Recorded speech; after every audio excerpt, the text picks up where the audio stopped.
Je lis du livre de Job, chapitre 22, les versets 21 à 23, ce qui suit. Attache-toi donc à Dieu et tu auras la paix. Tu jouiras ainsi du bonheur. Reçois de sa bouche instruction et mets dans ton cœur ses paroles.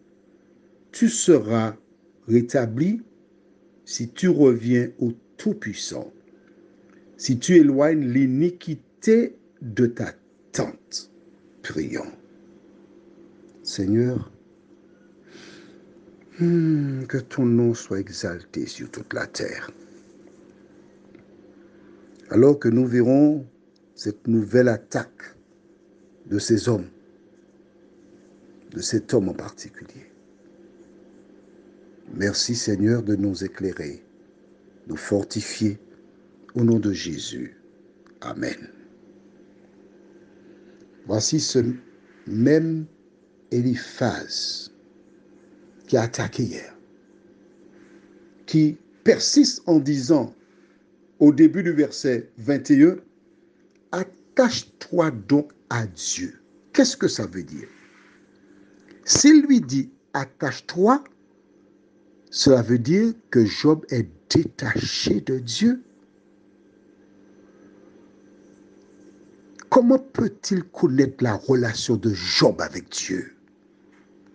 Comment peut-il se permettre de dire à Job qu'il n'est pas attaché à Dieu? Il continue en disant, et tu auras la paix. Moralité, si tu es souffrant, si tu es abandonné de tous, tu as perdu tous tes biens, c'est parce que tu es détaché de Dieu. Voilà. Alors je te donne un conseil. Écoute-moi. Attache-toi à Dieu. Cesse de faire le mal. Cesse de vivre dans le péché. Dieu va te bénir. Voici ce que disent les gens. Est-ce que tu te reconnais dans ces propos, dans cette attitude? Dis-moi.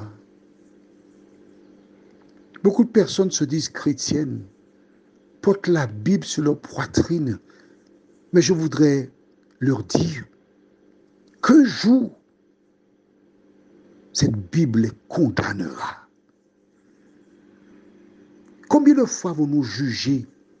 Qui sommes-nous pour juger? Qui sommes-nous pour connaître notre relation avec l'autre et la relation de l'autre avec son Dieu? Il continue. Tu jouiras ainsi du bonheur. Sous-entendu, si tu es malade, tu n'as pas le bonheur, c'est parce que tu as péché. Alors dis-nous ce que tu as fait. Avoue.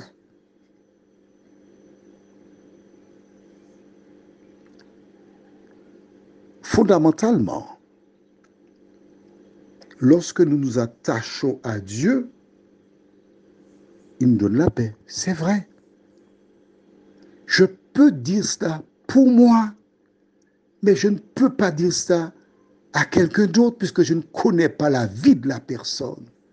Non, je ne peux pas faire une chose pareille. Et ensuite, il dit, et mets dans ton cœur ces paroles. Reçois de sa bouche instruction. Oui, il faut faire cela. Mais je ne peux pas le dire à quelqu'un qu'elle ne fait pas cela. Je ne connais pas. Je ne sais pas. Et l'exemple de Job est là pour chacun de nous. Moi le premier, à ne pas juger quand quelqu'un passe par des moments difficiles, à ne pas chercher à comprendre pourquoi ça lui est arrivé. Ce n'est pas mon problème. Mon seul problème, c'est de me tenir près de cette personne pour lui donner la main. Mon seul problème, c'est de prier pour elle, pour dire, Seigneur, permets qu'à travers son épreuve, qu'elle ne soit pas tentée de se remettre à l'ennemi. C'est ça mon problème. C'est tout ce que j'ai à faire. Et si les personnes qui se disent chrétiennes priaient les uns pour les autres, si les personnes qui se disaient chrétiennes donnaient la main à celles et ceux qui sont en difficulté pour s'en sortir,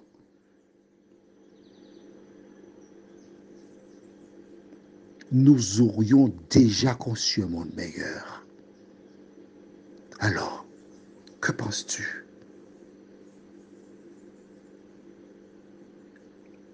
Il dit après, tu seras rétabli si tu reviens au Tout-Puissant, si tu éloignes l'iniquité de ta tente. Nous avons déjà expliqué ce qu'est l'iniquité.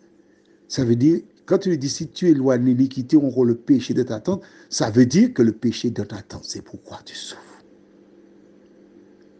Mais toi et moi, à partir de la lecture de la Bible, nous savons que c'est faux. Alors, qu'est-ce qu'il nous reste à faire à partir d'aujourd'hui? Quelle décision prenons-nous là maintenant concernant les personnes qui ont des difficultés, qui sont malades, qui souffrent? Que devons-nous faire? Prions. Seigneur, l'adversaire rôde pour inciter les femmes et les hommes à lâcher ta parole.